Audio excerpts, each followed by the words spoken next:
Remember, my excellent drivers, you are responsible for the safe use of your vehicle and abiding by the state or territory rules that you are driving in, and that, of course, includes mobile phone usage.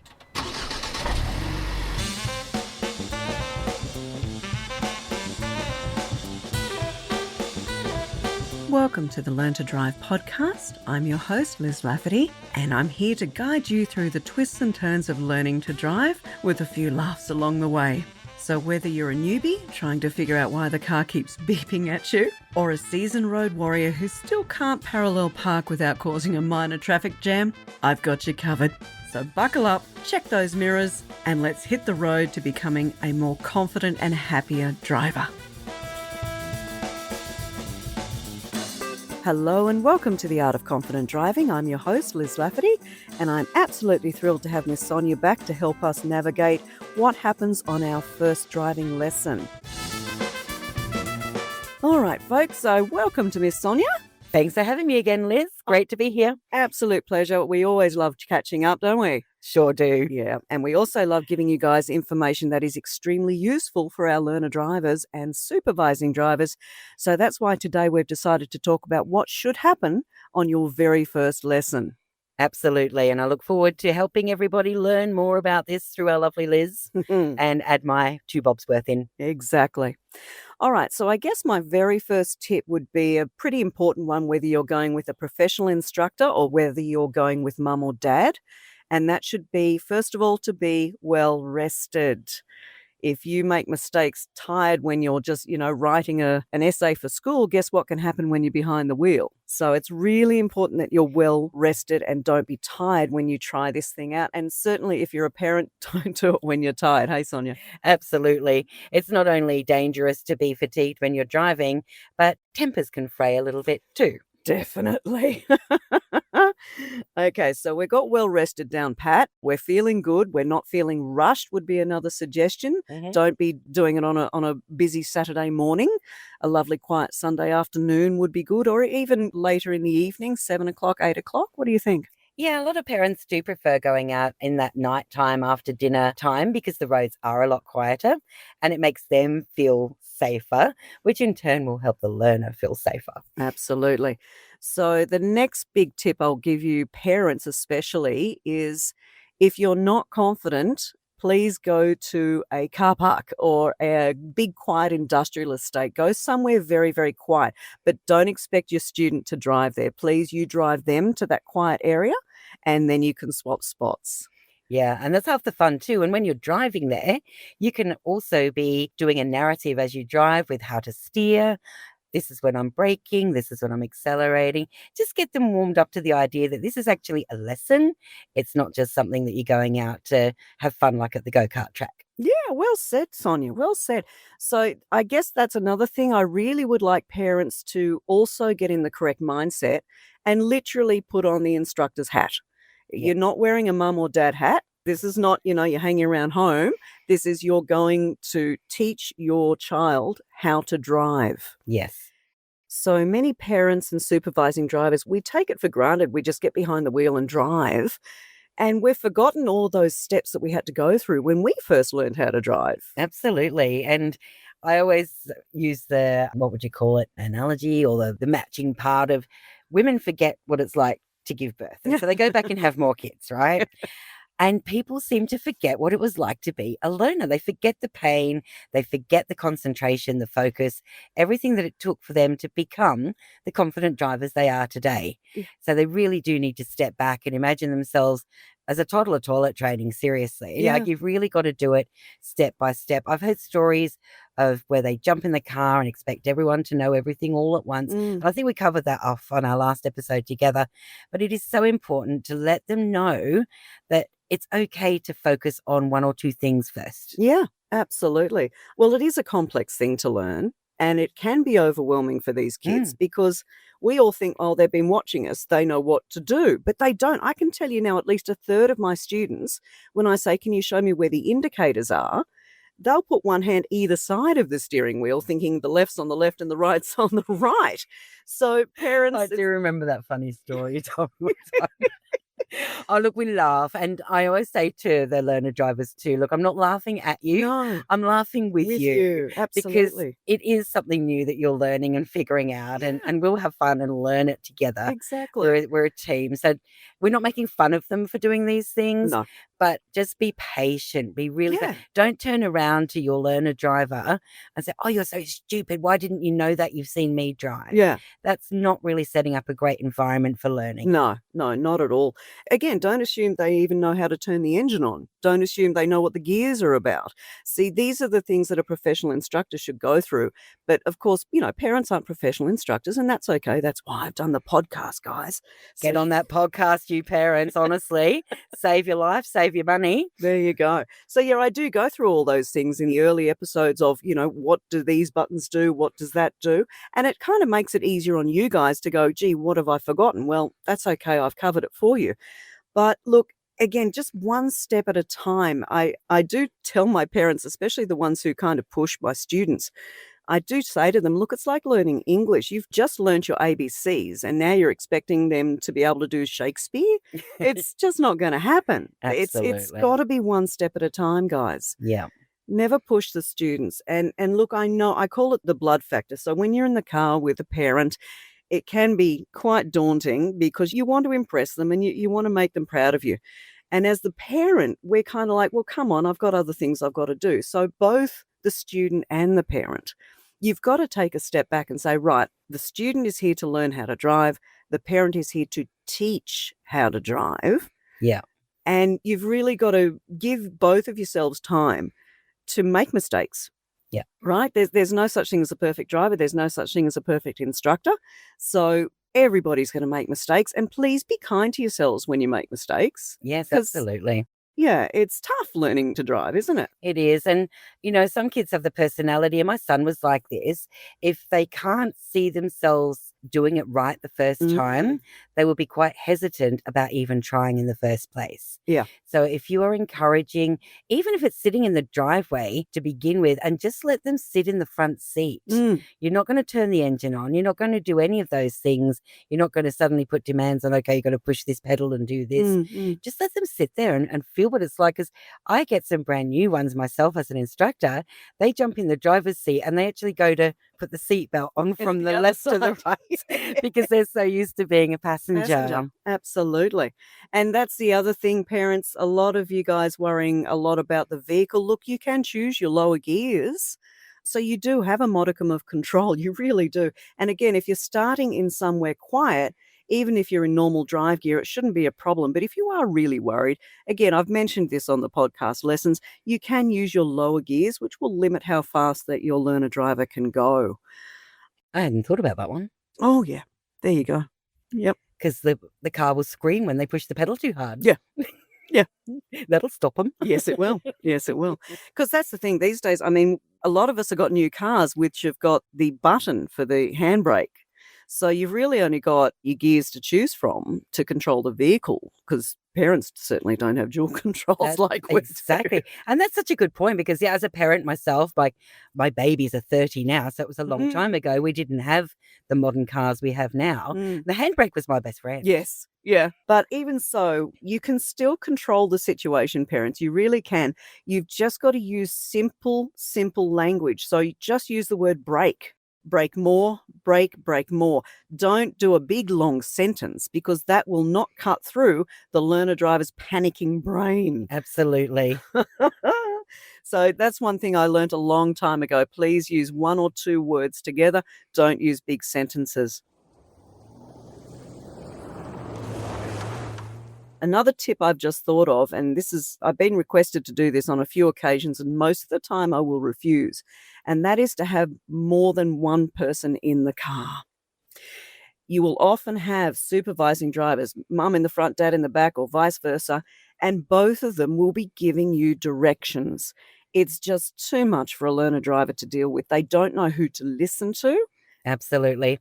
I've heard stories about this from learner drivers as well, where dad is the brave supervisor. So he sits in the passenger seat, Yeah. but mum wants to come along to see how it's all going. Yes. But mum is a bit more anxious Yeah. than dad.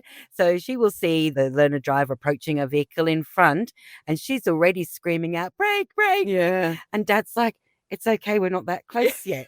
So, yes, absolutely. Having just the one supervisor at a time until they have done several hours and got more confidence Yep. and tell the person in the back to button it. Yeah, exactly. Don't be a backseat driver, mum. Exactly. www.shushy.com. So, and the other thing is now, and it will happen if you've got, younger siblings and the learner needs some hours behind the wheel, then often, they'll be driving them to and from events or whatever it is. Yeah. Again, those little kids in the back seat, they've got to understand that the learner driver needs to concentrate. And have priority over the supervisor's attention as well. Yes. Oh, yeah. I forgot about that. Yeah, because you've got a seat full of kids in the back seat and they've suddenly remembered something really important. They've got to tell whoever's, mum or dad, whoever's sitting in the passenger seat. Yep. They're then distracted and the learner's panicking, thinking that my supervisor's not paying attention. Now, I've got a good story about that. Can I share that story? Oh, please. I don't know exactly what happened because I couldn't see what was happening inside the car, but I witnessed a supervisor being out of control of their learners driving at a busy intersection. The learner driver was in the left of two lanes turning right, and there was a lovely red P-plater in the right lane. Minding their own business, doing the right thing. Yeah. The learner drifted over into the P-plater's lane, almost collided. Like, honestly, they were probably about 30 centimeters away. Yikes. And the P-platers blasted their horn, not in an angry way, but like a warning beep. Yeah. And then the learner has realized and served away. Now, that should not have happened if the supervisor was paying full attention to what was going on. Yep. Absolutely. There we go. There's another tip, guys. Don't be distracted. This is not the time to scroll Facebook. This is not the time to answer emails. This is not the time to even make phone calls. You need your concentration as the co-pilot. Absolutely. Because if your pilot, if your learner driver does something wrong, the co-pilot has to take over. And you can't be looking down or looking out the back or looking anywhere else other than where is this learner driver taking us? Absolutely. And look, I've come across situations as well where the learner driver has demonstrated that they are driving quite independently. And so then their supervisor does get that little bit more relaxed and gets distracted. But we've still got to remember they're still through that learning phase and mistakes can happen. So never let down your guard. Always be there, ready to pay attention. Absolutely. You are there to teach them and you are there to guide them. So I know it can be a little bit of an inconvenience in a busy life, but this is your child. Let's take our time. Let's do it right because they're going to be driving for another, 70 years, hopefully. Yeah. So we want them to learn the correct methods, don't we? We sure do, because they're getting onto roads where a lot of other people have forgotten all the correct methods. Oh, yeah, absolutely. And we don't want our learners out there and our P-platers. They're the ones getting the bad name at the moment. But honestly, it's all the other drivers without any plates on their cars driving it like they've stolen it. Yes. And it's crazy out there. Yeah. And that brings me to another point too, where we want our learners to be aware of what's going on around them. But in our first lesson, where we're taking it nice and slow, it's a time to have that discussion, but not suddenly push them onto the road to try it out. No, exactly. Yeah. And I guess now we can head into what should happen with an instructor that you are paying to give you a lesson. So I don't want to say it, but it's happened too many times to students who've had lessons with another instructor and then have come and seen me, where on their first, second, or even third time out behind the wheel, the instructor will take them out onto some of the busiest roads in the area. I've had that too. Yeah. Yeah. And guys, that's not right. No. I had a particular young student who was quite anxious. It was her first time driving on the main road. Oh, wow. Her skill level was car park level, honestly. She should have still been in a car park by the time I got to her. Wow. He took her on the motorway and put her on cruise control. Yeah, there you go. And controlled. All she had to do was hang on to the steering wheel. That's not teaching someone how to drive. No. And this is the point, guys, and you've heard me and John speak about it on a previous episode, that Just because you're paying a person to teach you how to drive doesn't mean they're doing the right thing by you. And I like to say to my students, I give you permission to say. So if you are with any supervising driver and you're not comfortable, I give you permission to say, sorry, this is too much for me. Yeah. I need to stop, right? This is not right. I'm not comfortable. It's making me anxious. It's making me upset. I'm not enjoying my learning to drive experience. So, Absolutely. and that should be the biggest thing when it comes to an instructor. Please don't assume that they're going to do the right thing. Most of them will, but be prepared that, and please tell your student who's going into the car with this person, if you're not comfortable, please speak up. Absolutely. And don't think that just because you see them as an authority figure, they are a teacher. Would you speak up to your teacher in the classroom if there was something going on? I certainly hope you would. Yeah. And you'd certainly speak up to your peers if you're uncomfortable with anything that they're doing. Yep. It's just that extra layer of heading towards adulting. Yeah. And you want a license, which is part of adulting. So yes, you have to use your voice and speak up. And if you feel that you can't, if you're still a little bit nervous about approaching that person, tell your parent or tell another trusted adult who can then work it out for you. Yeah, that's right. Communication is the biggest key to any learning experience.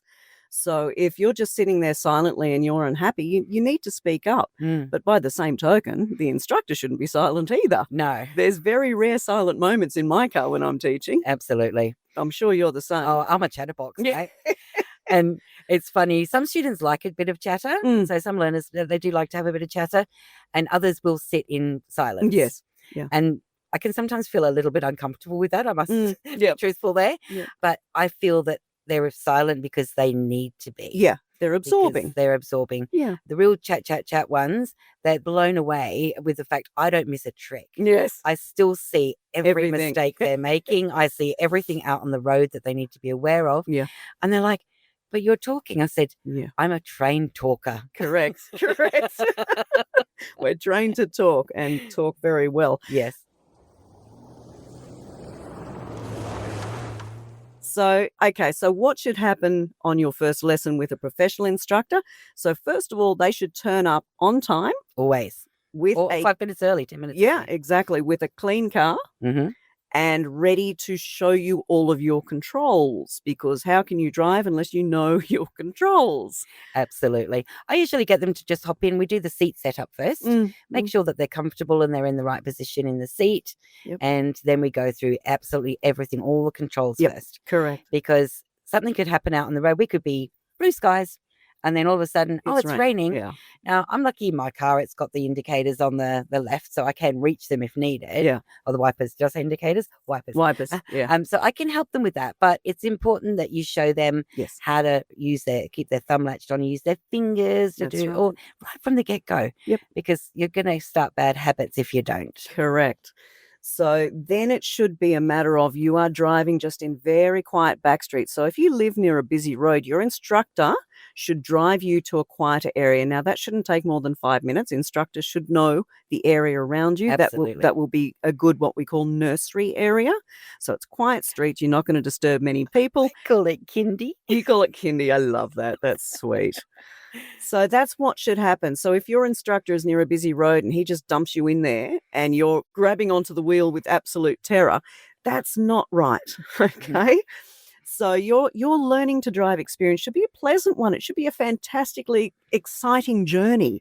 It shouldn't be a terrifying thing that you never want to do again. Yeah. And I'm wondering how many horror stories are getting around about us professionals, because I have parents messaging me the day before the lesson is due to happen saying, oh, little Johnny or little Sally, they're so nervous about tomorrow and having this professional lesson. Yeah.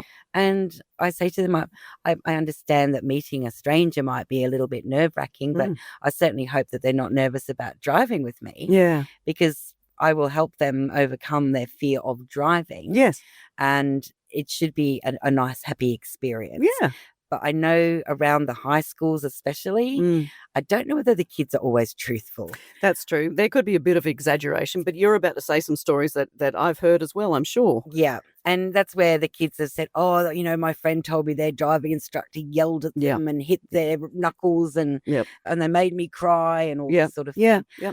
I hope there's not instructors teaching out there and being paid for that sort of behaviour. Exactly right. But yeah, they like to egg each other on, don't they, these teenagers? They do. But, Sonia and I, we've heard so many times these stories that at least, 50% of them have got to be correct, Yeah. which tells you that there are some really nasty instructors out there giving these students a horrible time, and they're getting paid to do this. Yeah. So please, again, do your research on your instructor. Don't just go with Joe Blow, because believe me when I say not all instructors are equal. And go by word of mouth as well. So if your learner has some friends that have used a particular instructor, then do some research. So get that instructor's name, do some research, read their reviews, find out in the community, has anybody else used this person? Are they as good as my friend is telling me? Yep. Just briefly, guys, and again, I don't mean to bring our industry down, but again, there should be a certain level of professionalism in our industry. There was an instructor who I'd been told by other instructors who did a lot of swearing. Now, it's word of mouth to me, so I didn't believe it as such until I got his student in my car. So he'd had 5 lessons with this other instructor, and then got in my car and said, "You're not swearing at me." I said, "Of course I'm not swearing at you. Why would I swear at you?" But yes, apparently this other instructor really does do an awful lot of swearing at the student, not just in general, at the student. So again, this is not professional behavior, guys.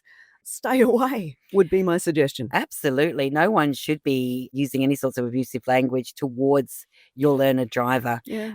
Sometimes on the road, there are occasions where a mild profanity is acceptable if you see something happening on the road or there was a close call, but certainly not at the actual learner. Never, ever be swearing at a learner. No. And that comes back down to the parents' first time in the cars. You're not going to abuse your child with a barrage of yelling and calling them names, because it has to be a quiet, peaceful moment. Yeah, it's got to be calm. Absolutely. Yeah, calm, never get upset. Now, it's easy for us to say this, of course, because we've literally seen every problem possible with learners. But that's our point, guys. It's whoever you are sitting next to, expect them to make mistakes. They're learner drivers. Of course they're going to make mistakes. You can't expect a person to jump behind a complex motor vehicle and just suddenly know everything. Absolutely. And I even tell them, I expect you to make mistakes. They say, "Oh, I went in the car park with Dad on the weekend and he did shout at me because I hit the curb a little bit on the side." And I said, "But now you know where the wheels are, don't you?" There you go. It was a mistake and you learnt from it. Yeah. And they're like, exactly. "Yeah, that's true. I didn't do it again." That's right. Yeah. That's the point. So as long as no one's going to die while this mistake is happening, let it happen. Yeah. And it's just a little tiny mistake. Like when it comes to driving for that first time, you shouldn't be around a lot of cars. No. All right. So scope the place. Yep. Find wide streets with very few parked cars. Yep. That takes the anxiety away from the parents panicking, thinking, "Oh, little Johnny's going to crash into that car. Yeah. And I must scream before he gets there Exactly. to tell him to not hit that car." Exactly. So, just really pick your areas. And if you're not too sure where to go, if you're new to the area, reach out to us. Yeah. Liz and I, we've been doing this for a long time. Yeah. We know lots of really cool, quiet areas to take your learners. Yes. And it's not your driveway. No. No. And that's another point. Even if you do live in a quiet area, don't expect your learner to be able to reverse out of your driveway. No. That's, again, it's fairly complex. When you guys sign up for the podcast, you'll get access to my record card, which is the list of lessons in order. And you'll find that reversing is not in the first panel. It's further down because, again, it's a complex thing. Okay, so another tip I'm going to give you guys, especially for the first, let's say, 3 hours of driving, don't do an hour straight. Oh, gosh, no. No. I'm sure Sonia is the same as me, where we'll pull over about every 15 minutes and just have a little rest, have a breather, because, again, the tension does build up. And we're not talking about things going wrong. We're just talking about they're learning something new and exciting. Yeah. So I go by the shade of the knuckles, Liz. If they're getting whiter and whiter, it's time to pull over. Yeah, And definitely. it absolutely is. And there's no shame in doing that. And besides, the learner needs to learn how to pull over to a curb as well. Correct. So that's another part of the practice. So I have heard stories of instructors sitting on the side of the road going through the road rule book with them and the code of conduct and all that. No, we don't do that. We're doing everything to actually give them experience in the car. Yeah. Although having said that, I do have my little book next to me, which I use quite often because it's got images, and often, words can't describe perfectly what the student needs to see. Pictures are good. I draw Pictures pictures. yeah, me too. I've got my little whiteboard. So, parents, that's another thing. If you're finding that your learner driver is not understanding what you're saying, well, try a picture or Yeah. try a diagram. Often that can help. And sometimes kids, they love to get onto the YouTube or watch videos. Yeah. There's a lot of videos there as well. Like if you're trying to explain to them just even how to pull away from the curb. Yeah. They're not getting it.